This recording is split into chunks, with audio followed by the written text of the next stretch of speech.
What is, by the way, your meeting is being recorded. And the other things that we're going to try to cover is essentially a simple bite-sized plan which you can use, and tips and tricks that you can start exploring straight away after this session to improve your public speaking. And there's many ways to do and improve your public speaking if you go online or read about it. But what we thought might be quite helpful is to give a simple structure, what we are calling the 4 Ps, which is plan, prepare, practice, and perform, which we'll go further into. And hopefully this structure can give you a good starting point to build your public speaking skills. Okay. Oh, thank you, Pari. We were hoping that because you're going to see a lot of slides and you're going to see very little things of our faces, we're hoping to see how easy it is to come out of the presentation and then go back in, but this might not. Oh, very, very easy. So we thought we'd start off by asking you, and we want to make this a little bit interactive, what is public speaking? So can you guys in the chat, would you be able to type for us any examples that you have of examples of public speaking? So any time where you think you might engage in public speaking, just type them in the chat on the Zoom call. Don't be afraid, and we'll see kind of, we always get different ideas about what people think public speaking is, different examples that might be particular to you. So the thing at the minute is public speaking. That's pretty good. Pari and I and Dr. Halima are doing public speaking right now. We're talking to an audience. Spoken word events, a really interesting one where you're reading out a poem or spoken word that you've prepared beforehand, a bit more artistic than some of the other events that we might have. Talking to more than 2 people. That's a pretty good one, I think, that often when we're talking to large groups, because it could be something like a discussion or a meeting or something like that we have. Speaking in public, yeah. Interacting with an audience, speaking with students if you're a teacher, or you might not be a teacher, but you might be teaching other people something. So they might be students just in the session that you're doing. Talking to more than 700 people. I would suggest if you're speaking to 699 people, you're probably still doing public speaking. But yes, speaking to large groups of people is a slightly different way of doing it. We're getting so many assembly speeches, expressing ideas, political protests and rallies, speeches that are designed to persuade people of something, presenting in front of students. Oh, they're coming in so quick. Debates. Oh, Neha's put in about 10 different things: debates, presentations, speech, interacting, giving a lecture, communications. So yeah, I think these are all great examples, and we could go on. There are so many that we could have. Speaking to a mass, a religious speeches is public speaking. Television, yeah, even interacting with strangers. So these are all great examples. I think we'll just sort of pause it there. We've got a lot to work with. That's a lot more than we came up with. So we had, so here's some ideas we had, which I think you've covered completely. Debating, so where it's a kind of competitive element. Speeches, so where you may be trying to inform or persuade someone. Presentation, where you might have prepared on a particular topic. Group discussions. Meetings, where these are slightly less formal, and many people might be speaking over the course of the event, but that's still public speaking. Or poetry. We had spoken word as an example. So all great examples of public speaking. So I think we've got a pretty good idea of what public speaking is. I think Pari's going to ask us a follow-up question. So we're just going to do a quick poll to understand the level of interest in this topic, and also learn a bit more about your experience with public speaking in the past. So let's start with the first question. How do you feel about public speaking? You've got 3 options.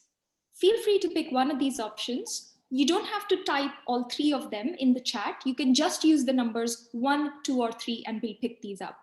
So 1, do you feel excited? And you're like, bring it on. Or 2, are you a bit nervous, apprehensive? Or 3, you're curious to learn. You're curious to find out more.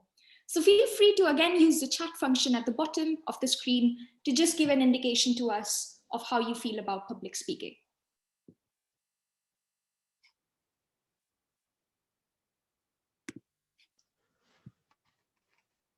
Ooh, I can see a mixture. There's lots of ones, quite a few threes as well, and some twos. So it seems we actually have quite a mixed bag. Some of you are like really excited about it. Someone's given 22, so I don't know what that level of nervousness or apprehension is, but hopefully, hopefully at the end of this session, you'll feel a little bit better about public speaking. And we see a lot of people here who have also chosen 3 and you're curious to find out more about them. We hope we can give you some insight into the big and wonderful and insightful world of public speaking. So we move on to the next question. Over to you, James. Okay, so that's a little bit about how do we feel. And the next one is, how much public speaking have you done before? Obviously, we could ask for an essay about this, but we just thought we'd split it down to 3 answers, A, B, and C. A, more than 10 times. Sounds like you've done quite a bit. B, you've done 3 to 10 times. Roughly, it doesn't have to be exact. Or C, you've done it not at all, or maybe only a couple of times. And just to sort of see where we are. So we're getting a lot of, some A's, some very experienced people here. Oh dear, maybe we should learn from watch out. Some people who saying no, never done it before, and quite a few people seem to be in the middle. They've done it a little bit. That they know what they know what it's about, but they're maybe not so experienced.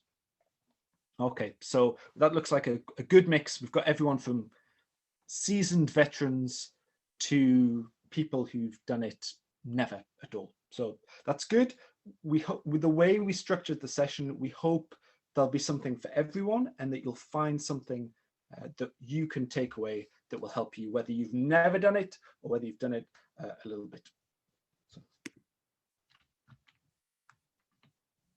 and then the next sort of question I suppose we have to ask is, why? But it's a good one to ask. Why do we bother? Why have you all turned up today? Why should we learn the art of public speaking? What is it that that we would why would we do it? Just type in the chat again. We've also got an attendance register, so make sure you fill that in over the course of today in the chat. But if you just put in the chat why is it important? Why might it be useful? Or maybe you don't want it to be useful. Maybe why would you want to learn it, and why would you want to take part? Well, good. To be confident enough to speak anywhere in front of anyone without hesitating. That sounds like a pretty good goal. I don't think I'm there yet. I can speak hopefully a bit confidently, but I still hesitate a little bit. We've got improve. It makes you self-confident and enhances your ability to convince people, to gain confidence, development. It makes you spontaneous. It leaves a good impression. Oh, someone wants to become a good spoken word artist. You're going to need to speak in public unless you have 0 audience, unless it's just you in your room. You're going to need to learn how to speak in public to leave an impact. Overcome anxiety, gain confidence, reach people, communicate, capture attention, express ideas impressively, enhance our personality. These are all much more loftier versions than we put down, actually. What we put down, usually when you ask this question, people usually talk about school or their career or something, but you guys have gone really sort of for the love and personal development and all of these things, which is great to see, because that's really the main benefit that you're going to get. It's going to be about personal development. Yeah, it's going to be about things like communication, being able to express an idea and have someone that you have and that someone else understands it. We put down active listening, which often doesn't feature, but I think is really important. Whenever you engage in something like a debate, or when you have questions, you need to listen to what other people are saying. Or you might attend other events, other spoken word events, where people are saying things, and you'll need to listen and learn from them as well. And you'll be surprised at how much better you get at that when you do speaking. But you've got to practice listening. It has to be active listening. Persuasion. Obviously, schools, CVs, universities, this can look very good in those contexts, but it's good that you guys want to do it for other reasons that are more about improving your skills and things like that. Being for school and CV, that'll come, but only if you improve your skills in your communication. Written skills.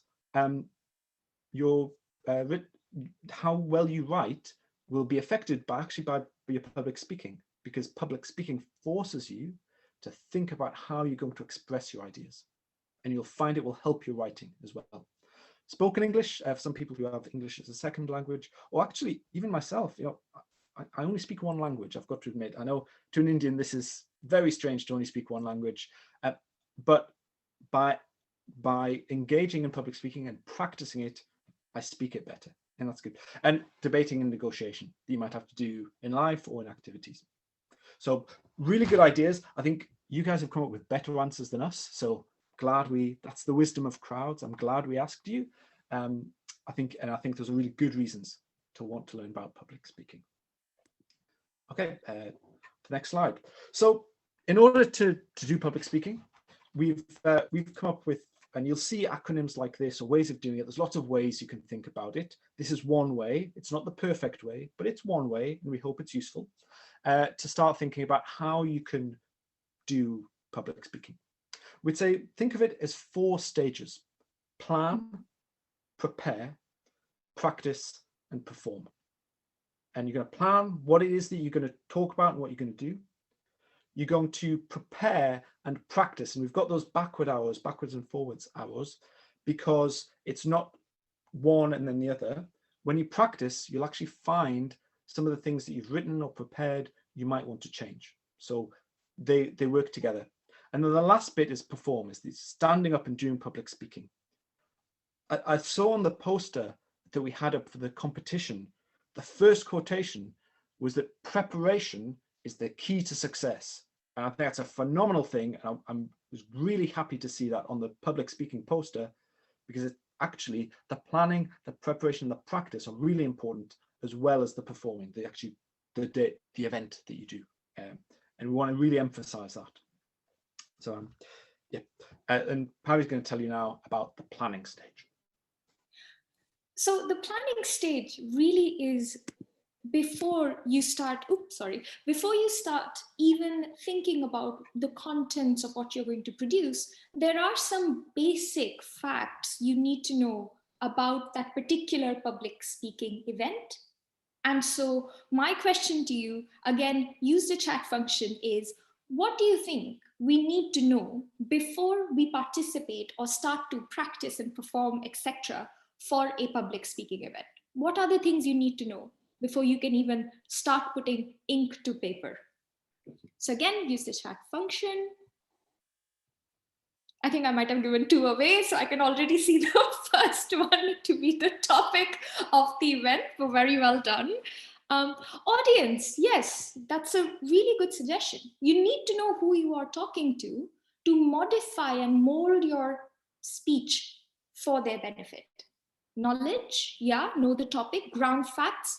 You have to do your homework, so you need to know sort of what you need to do in order to put the speech together. There's loads of nice suggestions coming in. Audience, topic, facts, context, yes. Yes, really, really good. Platform, is it online or offline? The way in which you are going to deliver your speech will be dictated by the constraints put on it, whether that is because you're doing it via Zoom, for example, as we are having this discussion today, or is it something that you have to be in front of a classroom? Is it something that's in front of your school assembly? And how do you then prepare and modify your speech accordingly? Medium as well, yes, really good suggestion. So we've got some of these. I wonder where you've seen those before. Topic, so you need to know what the topic is, and you need to understand the topic as well. So when you see a particular topic, let's say this, we are going to prevent the tigers from being extinct in India. What do we really mean by extinction? What do these terms mean? The second is your audience. You really need to know your audience. So for example, if your audience are much younger than you are, you will need to deliver the speech in such a way that it's very clear and easy to understand for a younger audience. Similarly, the number of your audience. Are you speaking to 500 people? Are you speaking to 5 people in a closed room? And also, what is the audience looking for? What are some of the cultural things that you might be speaking to? So for instance, if you're speaking to people from different cultural backgrounds, you might need to modify the tone, the choice of words that you use to address them. The aim is really important. What is the purpose, the core reason for why you are giving a particular speech, right? So you really need to know what the aim of that particular event or speech is. Venue medium, as someone already highlighted, is it online, is it offline? And how does that impact what you need, how you're going to prepare? And then the length as well. You need to know how long you're going to be speaking for. Are you giving a speech that is very quick, short, it's 5 minutes, in which case you can't actually go into a lot of details? Or is it an hour-long detailed discussion for which you are preparing a speech, and so you need to be able to give a lot of details? So these are some of the things, these are some of the questions you should be asking in the planning stage of preparing to give a public speech. Okay, over to you, James. Oh, thank you. So we've now know what we're talking about, who we're talking about it to. Next stage is to prepare what it is that we're going to say. Before we jump into it, I would recommend having first a couple of exercises. The first is to write down, and I would say write it, a short 10 to 20 second, if you read it out loud, description of what this speech or event is about and why you're giving it. And that can be a guidance for what it is that you're going to do. So what you're going to, so for this speech, for example, I might say something like, Pari and I are going to give a 1-hour presentation on public speaking to a wide range of experience levels, and we hope to give them some strategies and techniques that they can use straight away to improve their public speaking. And then, so that will help you as you go through the speech. So, for example, if I spent the entirety of my speech in preparation just talking about the tone of my voice and how I should use my voice, then probably I would understand that that's too detailed in that particular area. I'm going too deep into one area, and I'm not being broad enough. If instead I gave a speech that was to people who never given speeches before, then again, I would see actually we're going to have some experience people, so I'll probably need to add in a mixture of things that I do. But having that written down can really help focus what it is that you're talking about. And it's important, not just what are you going to talk about, but why? What's the aim of it? Am I trying to persuade someone? Am I trying to inform them? Am I teaching them something? Is it a work of art or something like that? So there's different areas that you might want to focus on and prioritize. And then what are the main areas that you're going to talk about? Jot down what are the big ideas I'm going to look at. So in our example, we're looking at we've come up with these 4 Ps, and we're going to go through each one of them and tell you a little bit about each of those. If you've got a debate speech, maybe there are 3 main arguments that you're going to go for. But make sure that you have those in mind and that you know what's the main aim, and then what are the sub-aims I'm going to have. So we now got a little bit of an exercise before we go into kind of how you might do that. Pari is going to shortly put up a list of a random collection of 10 ordinary household items. They're going to be on screen for 10 seconds only, just 10 seconds. You're not allowed to write anything down. You're not allowed to take a screenshot or take a photo with your camera. That's cheating. You have to just remember as many of the objects as you can in 10 seconds. Okay? Hopefully everyone's got that. So I've got my watch at the ready. I'll time you. Pari, could you put up the list, please? Sure thing. So we've got chai, coffee, rice, shampoo, washing powder, potatoes, soap, orange juice, chicken and salad, and 10 seconds. Take it away. Okay, So you don't need to write it down. You don't need to type in the box, but just write the number of things that you remember. So if you remember 5 things, just put in a 5. If you remember all 10 things, well done, you can put in 10. If you can't remember anything, put in 0. Can't remember anything. So how many things? Ooh, oh my, Indipal is memory master, it seems. All 10. Some people not quite so good. We've got another 10. We've got some 6s. Because mates, you guys are doing quite well. I mean, when this has been done before, it's usually like 3 or 4 or 5 maybe. So yeah, maybe we put it up. We should have done it for 5 seconds maybe. Or maybe we should have had 50 items. 50 items. Maybe that's the way to do it. Some 4s, some 6s, some 7s. So a range of different that people have remembered. So that's good. So what we're now going to think about is there a way that we might have been able to remember that a bit easier, or that I could have presented that to you in a way that you could have remembered easier? So I'm going to the next slide, please, Pari. So what if instead of just putting random blobs on the screen, I presented the list like this? It's shopping, and there's 3 broad items: food, drinks, household goods. Within food, we've got chicken, rice, potato salad, drinks, orange juice, chai, coffee, and so on. Is that going to be easier to remember now that I've sorted them into categories and I've given them labels and I've explained to you the structure that I'm giving them? Does that seem more or same? It's just as easy, it doesn't matter, or it's easier? So we're getting a few answers. I'm asking that question rhetorically, of course. I'm hoping that you'll say yes. So people are going for organized. Pari's going to tell you a little bit about how you might approach that and apply that. So groupings are really important, and they are equally important not just when you're talking about general things like household items or lists, to-do lists, for instance, and how you want to cluster your tasks, but they become very important when you are giving public speeches with complex information being distilled in a few minutes, and where you want your audience to remember what you've shared with them.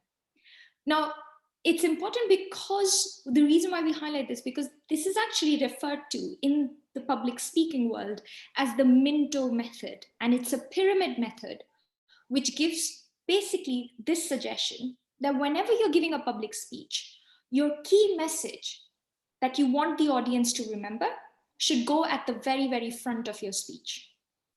And then it helps to give 2 to 3 headings which break down the content of your speech into easily digestible chunks that you're telling the audience you're going to go into further detail in the course of your speech. So I'll give you an example. So let's say there is a debate topic, which is, like I mentioned before, we want to help save the tigers in India from extinction. My main message is, I want everybody to believe, understand, and be involved in campaigning and raising awareness for tiger conservation in India.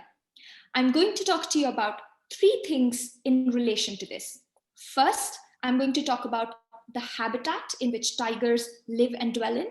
Second, I'm going to talk about how tigers hunt. And third, I'm going to talk about the current conservation efforts to save tigers from extinction. So the 3 things that I'm trying for the audience to take away are habitat, hunt, conservation. And grouping them in this manner will ensure that my audience is able to take these 3 things away when they go back from this session, right? So in making things memory friendly, you are able to make it easier for your audience to understand you, and equally important, to remember what you said. Over to you, James. Yeah. Yeah, I'll cover this as well. So we'll come to the prepare structuring your speech bit, because I think what we've discussed lends itself quite neatly to how you should structure your speech. So what you see in front of you is a very rough skeleton for how you can structure your speech effectively. But it's important to remember that the main content of your speech is actually going to be the 2 to 3 items you've given the headlines for, and you going into further analysis into explaining them. So things like thank you and questions at the end are going to be a very small part of your speech, where you ask the audience for questions, you answer them, etc. What's also quite important to remember when you're structuring your speech, and these are things you can prepare in advance, is to have a very engaging opening. How you start your speech can often influence immensely how your audience stays engaged in your speech throughout. So what we're going to do is give you an example where you can kind of decipher for yourself whether you think a good speech, but perhaps with not an impactful start, is easier to engage with, or is it better to have a speech where there's an impactful start? And there's quite a few ways you can make the start of your speech impactful. As you can see, you can use an anecdote, you can use an interesting statistic, you can ask a rhetorical question. And you know, there's other ways out there as well. So we'll just start with an example. So James, perhaps you'd like to give an example. Okay, so we decided we talk about lowering the right to vote. So imagine I'm going to give this speech on that topic. So I'm going to go straight into it. So I'll say, oh, hello, my name is James. I'm going to talk to you today about lowering the right to vote. I think this is really important. And let me launch straight into why. And I would give us lots of reasons, but I might not structure them particularly well. And then Parry, hopefully, is going to give a slightly better example of how you might do that in a better way. Thank you, James. She was only 15 when she was shot by a terrorist for pursuing her dream to give poor girls in Pakistan right to education. Her name is Malala Yousafzai. She was only 15 when, alone on the streets outside the Swedish parliament, she fought and believed we had a right to deserve better climate for our future generations. Her name is Greta Thunberg. Malala and Greta lead global movements that have challenged age stereotypes and have inspired hundreds of millions of people from around the world to be better, to care for our humanity. I believe the right to vote should be lowered to allow people who are 14 and above to vote.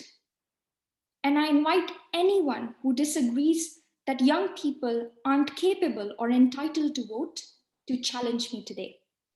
My name is Paridhi, and I'm very, very happy to talk to you about why the right to vote should be lowered to 14. I'm going to talk to you about 3 things today.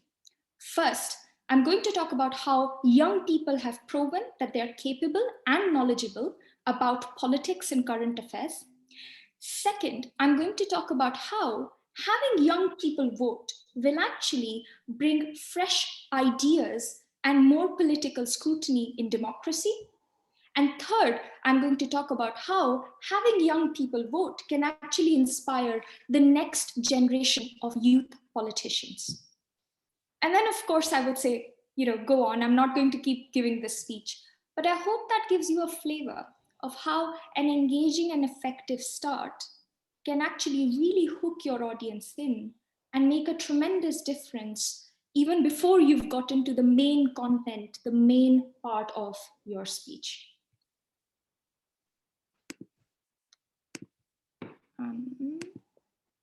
There we go.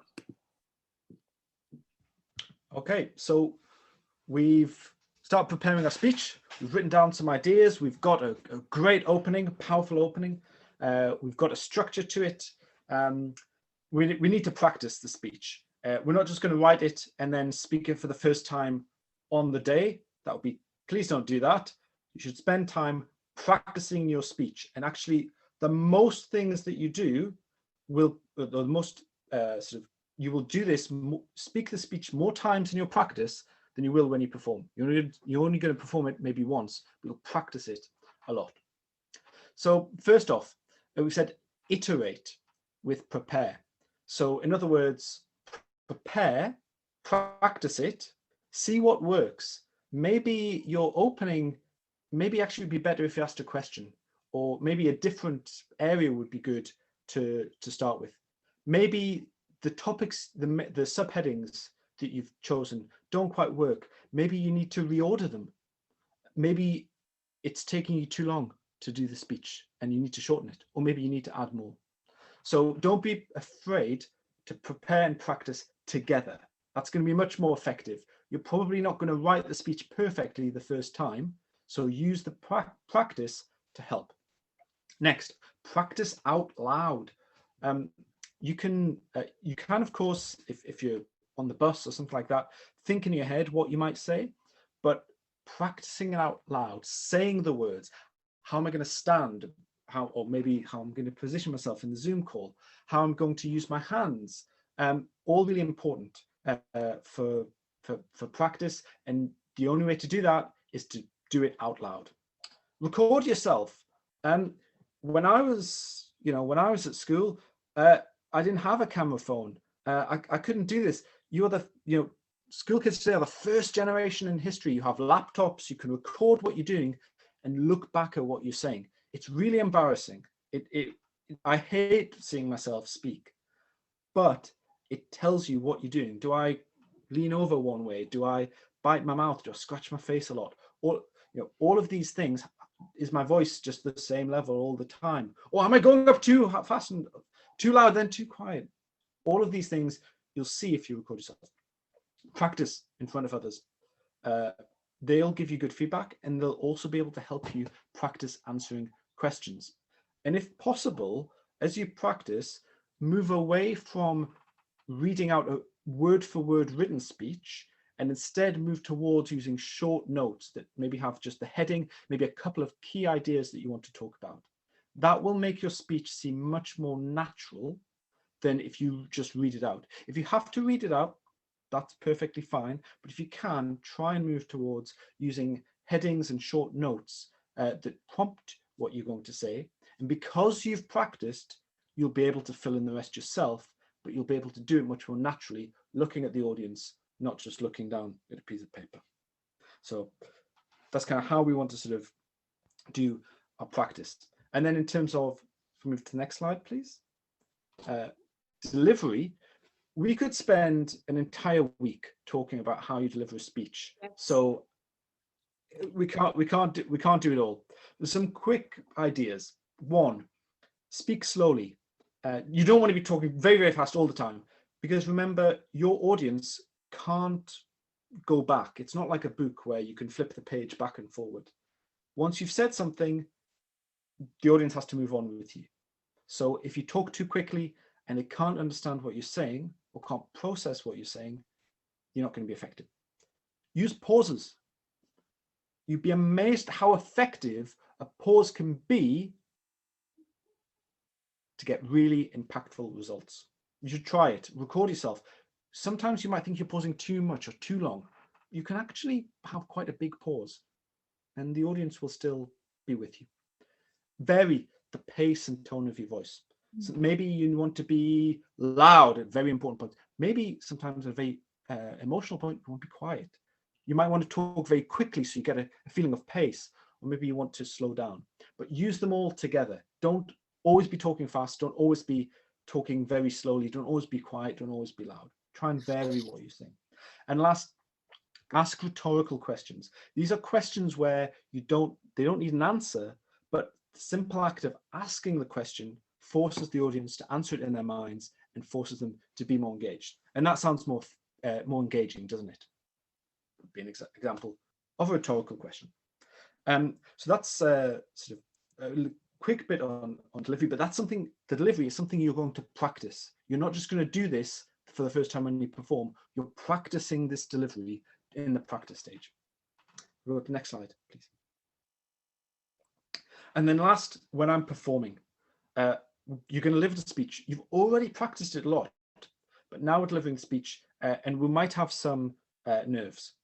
Remember, you can't predict how people will react to your speech. and you can't control it, but you can choose how you respond to it. It's absolutely normal to be nervous, but we wanted to give you some tips that we think might help you.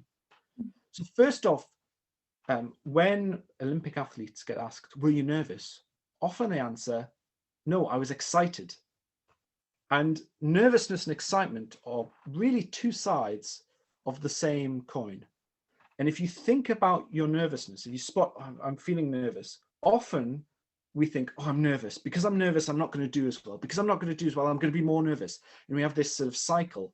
Instead, think, I have nerves, but these nerves are excitement.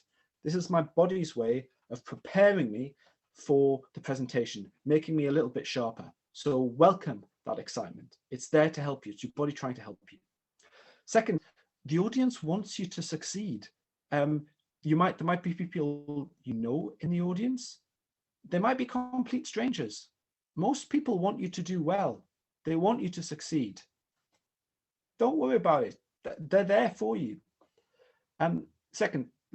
Next, you're well prepared. You've gone through the planning, the preparation, and the practice. So you know what you're talking about. You've got this. Next, focus on the people who are enjoying your presentation, not on the people who aren't. You will never please anyone in any presentation or public speech. When Barack Obama, Narendra Modi, anybody gets up to speak, I'm sure there are always some bored people in the audience. A lot of us focus on those people, but we shouldn't. There are loads of reasons why someone might be bored. It could be nothing to do with you. Maybe this is the 5th speech they've seen today. Maybe they've got something happening at home that's really stressing them out. Maybe they're just having a bad day. Maybe they're really hungry and all they can think about is going to the cafeteria. That's the only thing they can think about. Some of you probably have dinner that you're going to have straight after this and you're thinking about that, not paying attention to me. So don't pay attention to the people who aren't, or don't focus on the people who aren't engaged. Focus on the people who are. Because if they are engaged and they're listening to you, then that definitely is because of you. And you're definitely having the positive effect on them. Not everyone's going to enjoy your speech, ever. You're always going to be some people who don't. But if some people are, that's really good. And focus on that and take that as a positive. You're doing well. Over to you, Pari. Well, I'm just going to then cover in the bit of performing that has to do with dealing with questions. And I know that personally speaking, when I started public speaking, for me, this was the bit that made me especially nervous, because you cannot, again, predict what type of questions you might be asked. But there are some things that can help. So the first sign to remember when anyone is asking you a question is to remind yourself, the reason why they're asking me a question is because they're interested. They want to find out more about what I'm saying. So that's a good thing, right? Now, this might not necessarily work in a debate competitive situation because they're asking a question to try to knock you down. But that aside, most of the time in public speaking, when you are asked questions, is because someone in the audience wants more information. They are taking interest. So it's a good thing. The second tip is practice questions, which might be what I would like to call easy wins. So some questions might be quite simple and straightforward. So for example, lowering the debate when it comes to lowering voting age, you could have questions around what the voting age, when was the first time the voting age was introduced? It's a question of fact. You can prepare these questions in advance. When you practice, ask your family and friends while they're listening to you to also ask you questions. And those are the ways in which you can have easy wins. You're already prepared. And that will also help build your confidence for answering questions that come to your life. Now, of course, the difficulty and the challenge is when we get difficult questions. And so what do we mean by difficult questions? Difficult questions can be difficult because of two reasons, or a combination of both. One, it's because the question itself is quite unclear. It's not been asked very well. It's long-winded. It's complex. Sometimes it's not even a question. Someone has just made a comment and they expect you to give an answer, right? And the second could be because someone has asked a question, which is a good question, but you're not sure how to answer it, or you feel you don't have the answer immediately that you can give to them. So our first sort of advice in those situations where you're facing those difficult questions, is to listen carefully. It is very unlikely that you will be able to answer a question effectively if you don't know the full content of that question because you weren't paying attention. And this also links to one of the benefits of public speaking, that it teaches you about actively listening. Rephrase the question. You don't. So the idea of rephrasing the question is buying a little bit of time to answer the question when someone asks you that question, but also clarifying what it is that the audience member really wants to know. What is their actual query? If you don't know the answer, it is absolutely okay to say so, but still give your best view, give your best effort in trying to answer it. Also, another effective trick, if you don't know the answer, but you have an idea of where they may be able to find an answer, is to actually point the audience that, I know a little bit about this, but maybe if you want more information, here's where you can go. So we're going to now stop sharing screen temporarily again and give you an example of both these scenarios for difficult questions, where I'm going to ask James in the first scenario a very, very complex, long-winded question, and he can demonstrate how he can use some of these tips to answer that question effectively. And in the second case, where it's a simple, clear question, but James hypothetically does not know the answer to it. So let's start with the first, a complex, long-winded question. I'm just trying to... Okay, so we'll imagine I've finished my speech about why we should lower voting age, and I say, any questions? Does anyone have any questions? Oh, Pari, you have a question. Would you like to ask it? Yes.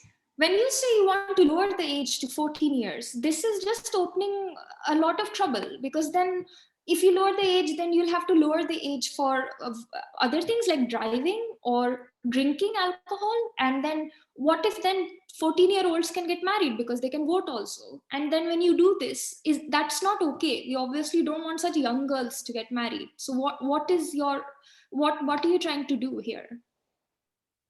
Oh, thank you for that question. So I think what you're asking is, if we lower the voting age, will we be forced to lower the age of other things like marriage, when you can get married, or drinking age? Is that what you're asking? Yes. Okay, thank you. So I've clarified what the question is, so I'll make sure I know what I'm saying, and then I'm going to give my answer, which would be maybe something like, well, I don't think that's true, because already the drinking age and the voting age are different. So clearly they don't have to be the same. So we wouldn't be forced to do that. I'll give some kind of answer. Thank you. And now we're going to give an example of the second scenario, where the question is clear, but the answer might not necessarily be easy and straightforward. So let's come to the second debate topic we've been talking about, which is about conservation of tigers in India. So my question is, James, are the current conservation efforts enough to prevent the extinction of tigers in India? Thank you for that question. So essentially saying, is it going to work? Is basically what you're asking, or will it not? Yeah, I think it's a really good question. To be honest, I'm not sure. I've read about this, and my view is that if we have the right policy, right support from the public, I think it can work. I direct you to WWF, who have loads of great resources on more detail about how we could manage that. And of course, that might not be appropriate in, say, a debate where I have to answer the question, but in a lot of public speeches, that would be a sort of a good way to deal with something where I didn't know what the answer was. So let's basically then come to the summary. So we've covered quite a few things in this presentation, but at the heart of what we've covered are these 4 P's: plan, prepare, practice, perform.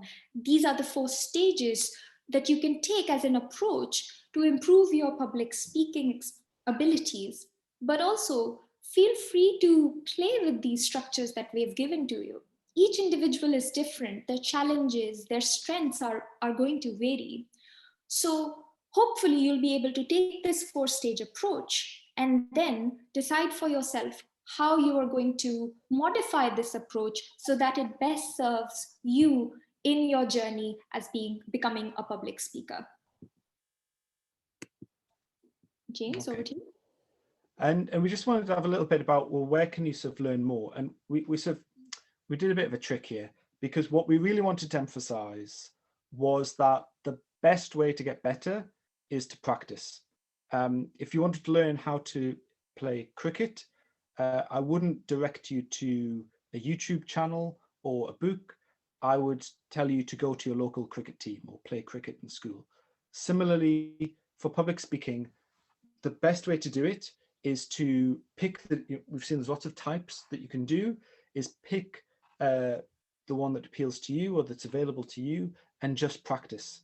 Things like debating, Model United Nations, Just a Minute, getting involved in class presentations, spoken word. These are all, or acting even, these are all great ways that you can give speeches in public. But make the best way that you're ever going to get them isn't by attending talks like this, it's going to be doing it. And that's if there's one thing we could really push, I suppose, it would be, you've got to get there and do it, and you've got to make sure every time you do it that you're practicing. Well, thank you very, very much for listening and for participating in this discussion. We just wanted to leave a little bit of time for any questions that you may have. And I'm going to stop sharing now so we can have a bit more lively discussion. Thank you very much. It was really, really wonderful and well prepared. I must say it was well prepared and engaging, and we all were very excited to learn.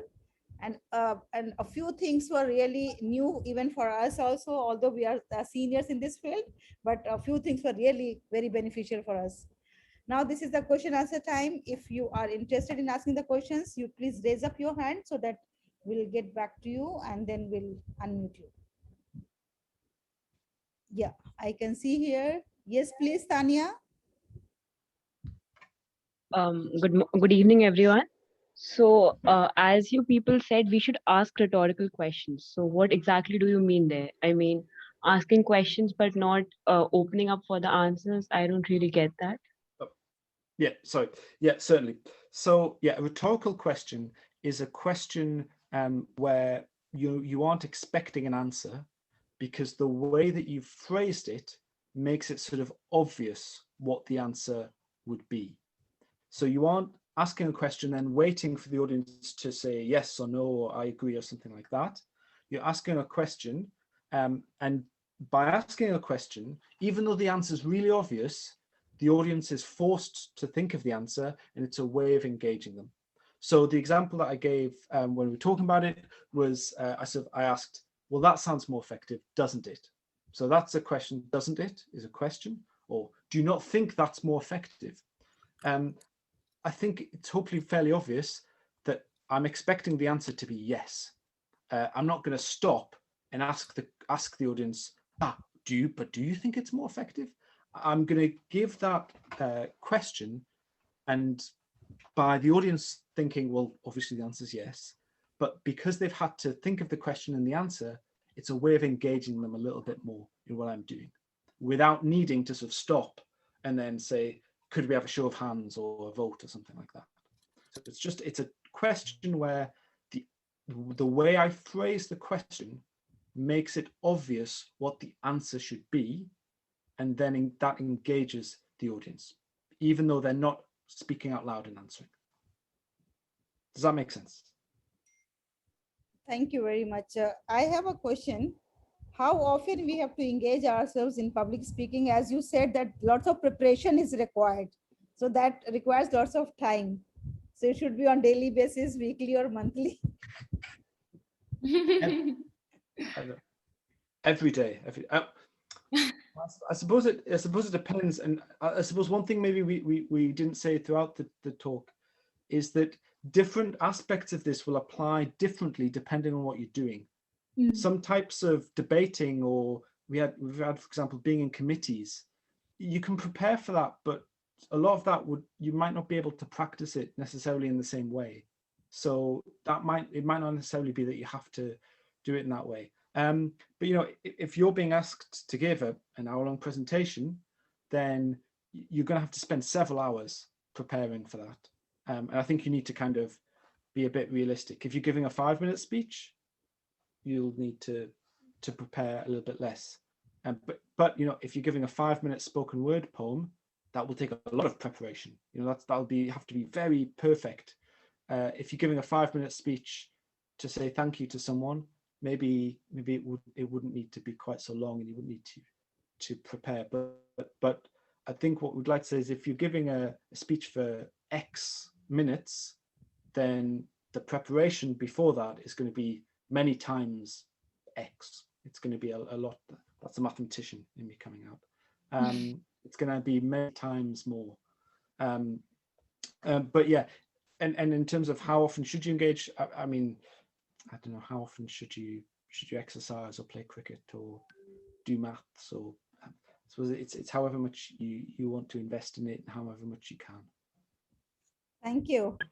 Now we have Dipti Thapar. Yes, Dipti Thapar, what's your question?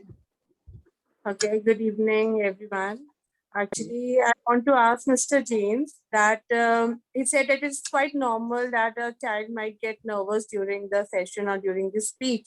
Then how can a person deal with his nervousness and if he goes blank out, are you unable to speak at that minute? How can the person handle his nervousness? Please make it clear to us. Yeah. So this is quite common. I think there's no simple solution. It's not like I can say, just do this and it's all done. Some things that you can do. One, but remember that most people in the audience are there, they want you to succeed. So that ways of sort of deflating the nerves and that we discussed. It might be that you're still nervous and there's no way around it. One of the other things you could do, for example, is we talked about writing the speech out and then moving to a note form. If you get really nervous and you think you might not be able to follow your notes, you could, for example, have a backup of a written form of the speech. If you thought there was a danger that your mind might go blank and you completely forget where you are. So that might be a way of doing it. And the other thing, of course, is practice. I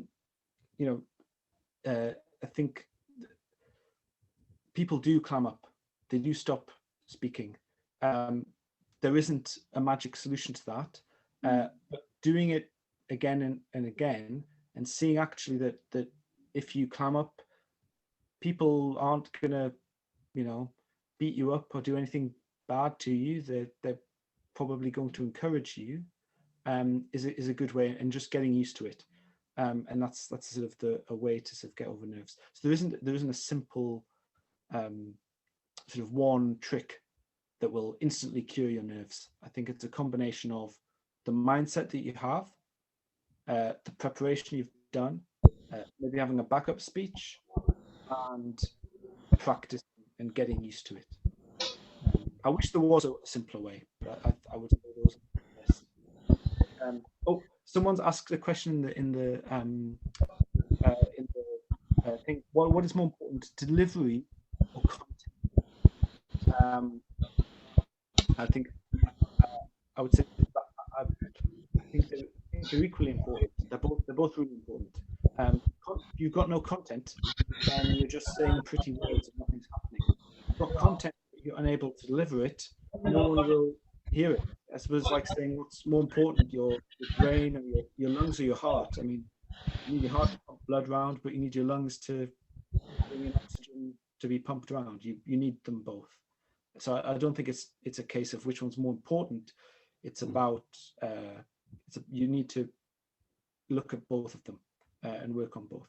But could I just add there though, that if you're just starting with public speaking and you feel that you're not sure which to prioritize first, if you're trying to take that approach, I think that whilst you should always try to have personal excellence at the back of your mind in improving your delivery and content, I'd probably start with content. Because if your content is very good and you've presented it to your friends and family and they really think what you're saying is good, that will help build confidence, which can help your delivery. So a lot of the times, one of the key components of delivery is, of course, practice, but it's also feeling confident in what you're saying, being able to convince people of what you are saying. So I completely agree with James. I think you should always, like, you can't really separate the hand and heart. They're all organs that you need together to function. But if you are just starting out in your journey of public speaking, try to get the content right, because it will definitely make you feel more confident. And then your delivery, you can continue to work on. And that's something that I think that might be, as an early stage approach, also perfectly fine to do. Thank you very much. Now Ms. Bharti is here with a question.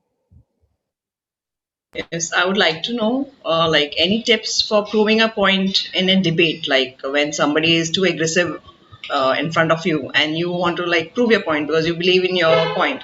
So how can we use any language or words to prove a point? Thank you. We need a Oh. separate session for that. Yeah, how long have you got? I've got a 3-hour session I can give you on that. Yeah. I think it's a lot. I think the first thing is, even beyond the sort of the kind of logic of how would I construct a point, which is as I say, a whole session on itself. I think just being clear in how you deliver things, knowing your facts and your points, knowing what is the aim of what I'm doing, what am I trying to persuade people on. Sometimes in a debate, people can get a bit sort of tunnel vision, and all they want to do is just argue against everything someone says. Some things that they might be saying actually you agree with, but it doesn't matter. What you're trying to persuade them is this thing. So keeping all of those in mind, and then I think listening to what they've said. I think things like repeating back what they've said, so not repeating, definitely not repeating, rephrasing so that you've put it in your own language, which forces you to think about it more. And then being clear. I could honestly talk for a long time about how you could construct and let's look at different types of argument and how we deal with them. But I think because you've got places to go and things to do, I would say that would be sort of just adhering to those basic principles of public speaking will help make your point seem convincing and will show that you know what you're talking about. And then we can go into much more detail about, what happens if they say this or this or this or this or this, and the kind of logic. But I don't think we have time here. But yeah, I hope that sort of gives a short answer, because the next answer is very long. Yes, did so you have any? we have Ishan Das here. Yes, Ishan Das.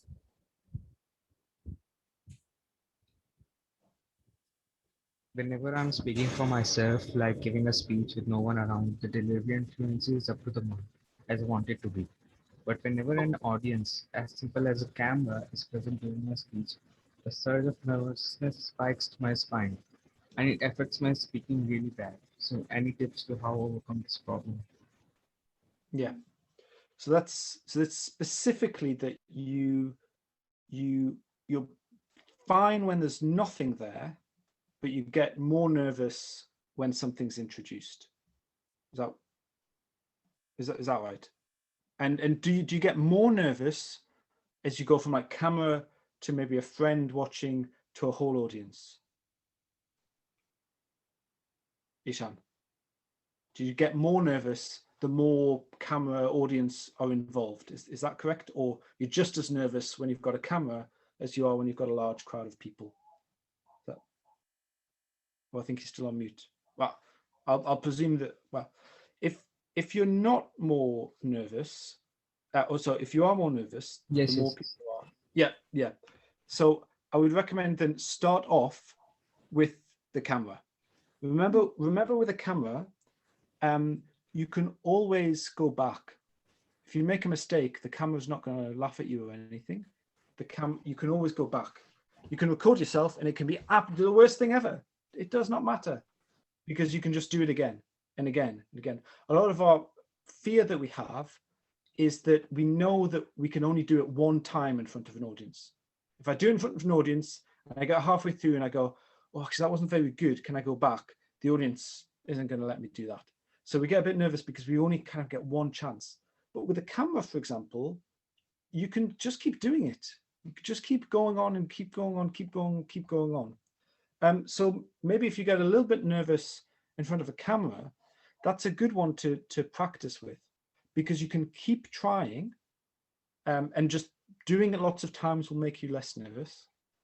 But you'll also see that your improvement, and you can start to then build in, you know, an audience, maybe a friend or family member, and so on, and build up in that way. Is one of the sort of is how you might be able to tackle it.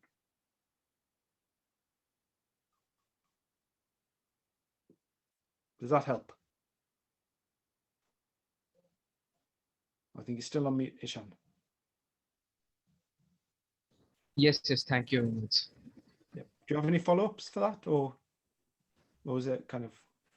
No, one more thing that yes, in this online mode, we are now habituated with giving speeches in online mode with no people around. So it mostly it kinds of the nervous is not as much as it is supposed to be in offline mode, means with people around.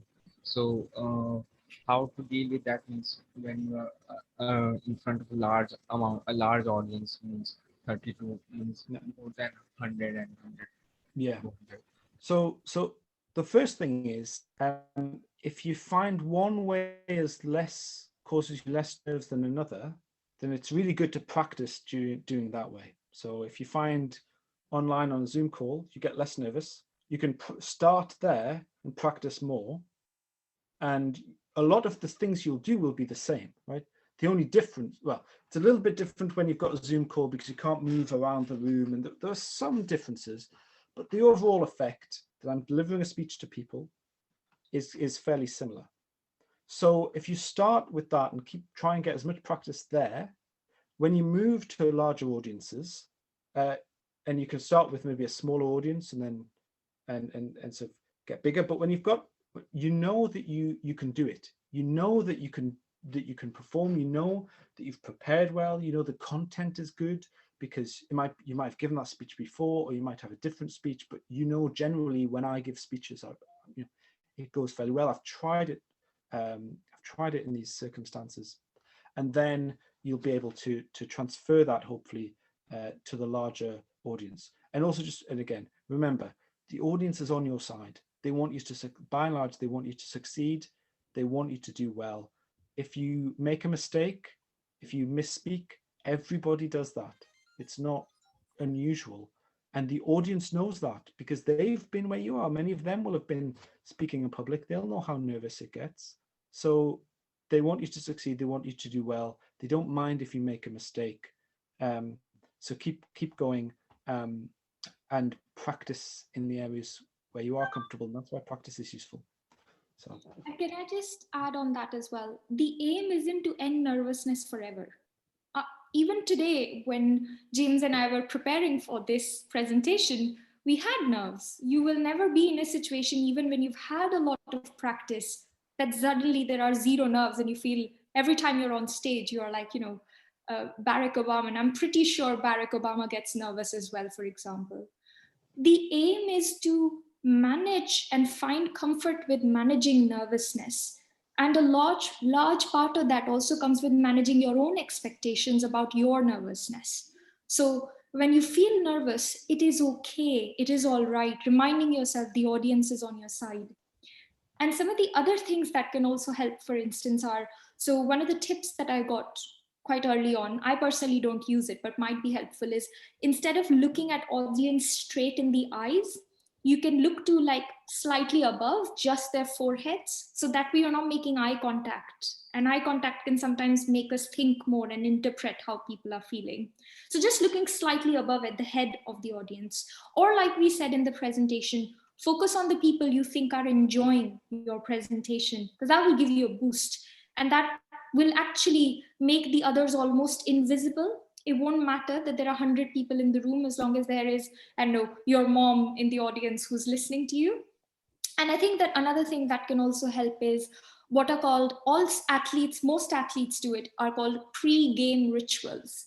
And what that means is, if you create a sort of routine that helps you calm down before you give a public speech, then that routine will help you manage your nerves in the future. So a lot of footballers, for example, will close their eyes, turn on their earphones, and visualize them on the match, for example, and listen to music that will inspire and motivate them. That could be a type of pre-game ritual. Certainly for me, whenever I was giving a public speech, I like to have just a piece of paper with like a few bullet points of what I was going to talk about. I'd look at it once, close my eyes, and I'd just try to remember the bullets in front of me. And I'd breathe deeply as I did that. Because when you breathe deeply and slowly, it also helps you manage your nerves. So there's different ways in which you can manage that, but I would definitely not encourage you to set a very high goal that you should have no nerves whatsoever, because I don't think that's realistic.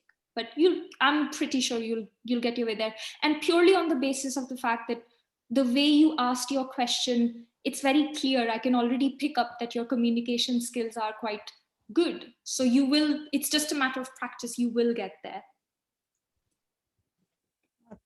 Thank you very much. I wish we would have prolonged this session. It is so useful and beneficial, and the public is still full of questions. But I think we can organize one more such type of sessions in near future. I request both of you, if they want to reach you, what is the mean of communication, if you can share with the audience. So yeah, LinkedIn is pretty good for me. I don't know about James, what you prefer. Yeah, that's probably a good one. I can try to see if I can share our LinkedIn profiles. So that's mine. And I'm going to see if I can get James's LinkedIn profile as well. And there we go. And yeah, there it is. That's the both of us. We're always happy to chat. So feel free to reach out. No, you didn't share with us. We are not. Oh, it should be on the chat function, if you see. Oh. I can see it. Yes. Oh, yeah, got it. I thought that you are sharing on the screen. Oh, sorry. No, I was just on the chat function. Apologies. No, it's okay. Okay, fine. Well, thank you so much. Thank you very much. Thank you so much for having us. So, ladies and gentlemen, thank you very much for being with us. It was lovely spending time. You will not believe that after a long time, I have spent such fruitful time. It was full of learning, full of enjoyment, full of engagement. And God bless you. God bless both of you. Both of you are on a journey, and I wish you all the happiness, joy, and success in your endeavors. And inshallah, whenever JAHAN-E is in need of your expertise, I believe, and I take the liberty of being the friend of Mrs. Reena Singh, that you will be helping me whenever I need your help. Thank you very much. Thank you, everyone, and good luck with your journey. Thanks, Paridhi and James. And thank you, my dear lovely kids, those who are taking so much interest in this topic. Very soon we are going to have another session with James and Pari. If I call you Pari, is it okay? Perfect. Thank you. So wish you all the best. Thank you and good night, everyone. Good night, everyone. Take care. Bye.